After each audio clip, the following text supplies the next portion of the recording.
Oleh karena menguasainya ketidaktahuan dengan nikmat Allah, kecuali ketika tiada lagi itu nikmat, dan tersia-sianya syukur atas nikmat dari seorang hamba, maka Rasulullah sallallahu alaihi wasallam menyuruh kita memandang kepada orang yang lebih rendah daripada kita, agar kita tidak menghinakan nikmat Allah yang ada pada kita. Ujar Nabi, unzuru ila man asfala minkum wala tanzuru ila man huwa fawqakum fahuwa ajdaru an la tazdaru ni'matallah alaikum.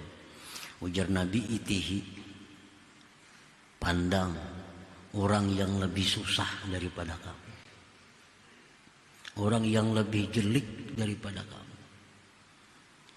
Jangan kamu pandang orang yang kaya daripada kamu. Jangan kau pandang orang yang lebih tampan, yang lebih cantik daripada kamu. Maka itu pasti kamu tidak akan menghinakan, merendahkan nikmat Allah. Kita ini berisi sepeda motor merasa kada berharga. Kenapa? Terpandang nang berisi motor terus. Terpandang nang berisi mobil terus. Kiri kanan orang berisi mobil, seorang berisi kendaraan. Rasa kada ada harganya, rasa kada ada nikmatnya. Nah, Rasulullah ada memberiakan itu. Sepeda motor itu nikmat, jangan dilicihkan, jangan dihinakan, itu nikmat Allah.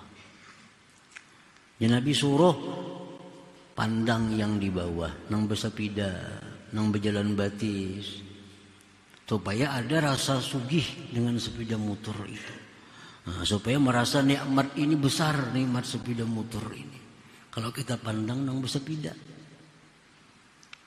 Nah, selama kita selalu memandang yang di atas, memandang yang lebih kaya, nah, kita kadang akan bisa mensyukuri nikmat Allah Subhanahu wa taala.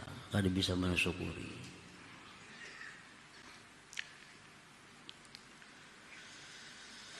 Unzuru ila man asfala minkum wa la tanzuru ila man huwa fawqakum fa huwa ajdaru an la tasdaru ni'matallah alaikum.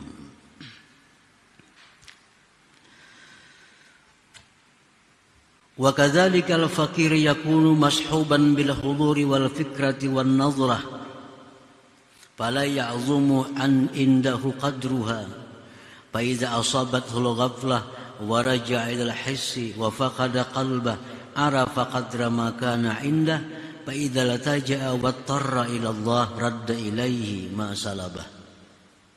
Demikian pula seorang ahli ibadah, seorang salik yang selama ini dia bisa khusyuk, yang selama ini dia bisa hadir hati di hadapan Allah, yang selama ini dia bisa tafakkur. Nah, maka perkara-perkara itu kada akan menjadi besar nilainya di sisinya. Ini khusyuk itu sudah biasa, khusyuk aja sembahyangnya. Ini tafakur aja. Nah, sudah jadi kebiasaan. Maka akhirnya itu rasa kecil baginya. Rasa kecil baginya. Nah, begitu Allah tarik khusyuk daripada dirinya, Allah tarik kehadiran hati daripadanya, kembali dia berpikir kepada hal-hal yang sifatnya duniawi. Hanyar tahu, oh dulu aku khusyuk sembahyang, kenapa sekarang kada lagi? Dulu hatiku selalu ingat kepada Allah, sekarang kenapa lalai terus? Nah, bila orang seperti ini merasakan demikian, lalu dia berharap kepada Allah agar dikembalikan khusyuknya, hudurnya, fikirnya, Allah kembalikan kepada yang pernah dia tarik itu. Nah, jadi kalau orang itu selalu baik saja, selalu di jalan yang lurus saja, ini kadang merasa bahwa dia itu dipelihara Allah. Nah, kadang merasa itu dibimbing oleh Allah, karena selalu baik, selalu takwa. Ini kadang merasa bahwa dia dipelihara oleh Allah.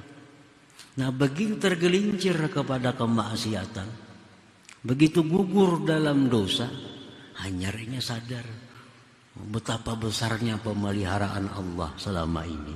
Buktinya begitu Allah kadang memelihara, dia jatuh dalam maksiat. Nah, kalau dia minta kepada Allah agar dipelihara lagi, Allah akan kembali memeliharanya. Itu hanya Allah menampakkan, memperkenalkan bahwa dia selama ini bisa takwa, bisa beribadah, dipelihara oleh Allah. Nah, kalau kata dipelihara, dia akan gugur. Nah, ini termasuk nikmatul batinah, nikmat yang batin. Nikmat yang batin. Lurus dia hidupnya. Maksiat terhindar, melakukan taat mudah. Nah, ini orang ditolong oleh Allah. Nah, kalau kayak itu aja terus menerus, ini kadang merasa nikmat pertolongan Allah itu. Ada merasanya. Begitu jatuh maksiat, begitu hilang khusyuk dalam sembahyang, hanya sadar, oh, sekarang aku sudah kada ditolong Tuhan lagi, sehingga aku maksiat. Sekarang khusyukku sudah ditarik oleh Allah, sehingga hilang. Nah, hanya tahu nikmat pada ditolong oleh Allah. Kalau dia minta kembali, minta dikembalikan nikmat itu, maka Allah pun akan mengembalikan lagi nikmatnya itu. Allah cuma hanya sekedar memperkenalkan kepadanya nikmat pertolongan itu. Nah, para muhibbin rahimakumullah, qila inna Allah ta'ala yaqul li Jibril, ya Jibril, insah halawata mahabbati min qalbi abdi akhtabirhu. Ujar Tuhan, wahai Jibril, hapuskan manisnya kecintaanku dari hati hambaku. Orang ini dulunya manis beribadah kepada Allah. Orang ini dulu taat kepada Allah, hatinya selalu kepada Allah.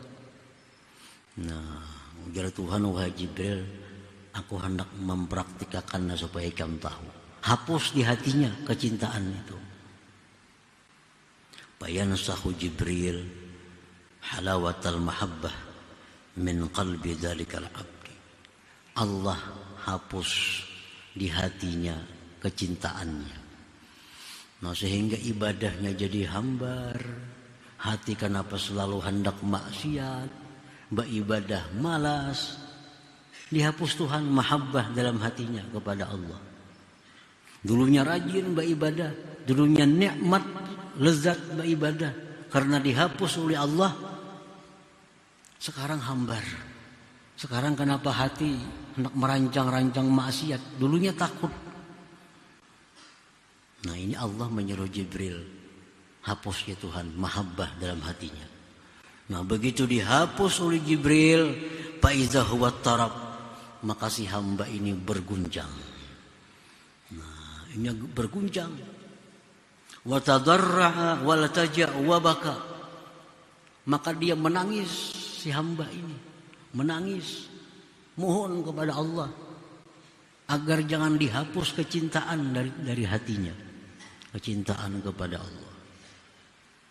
Yaqulullah ta'ala li Jibril, Allah berkata bagi Jibril, rudda alaihi halawata mahabbati faqad wajadtuhu sadiqa. Jar Tuhan, wahai Jibril, kembalikan mahabbah itu ke dalam hatinya, aku mendapati dia orang yang benar. Nah, dia orang yang benar. Nah, jadi begitu ini merasa sembahyang sudah kada khusyuk lagi, merasa sekarang hati kenapa cenderung kepada keduniaan, kenapa sekarang wirid dulu yang tak baca sekarang kada tak baca lagi, ini gelisah.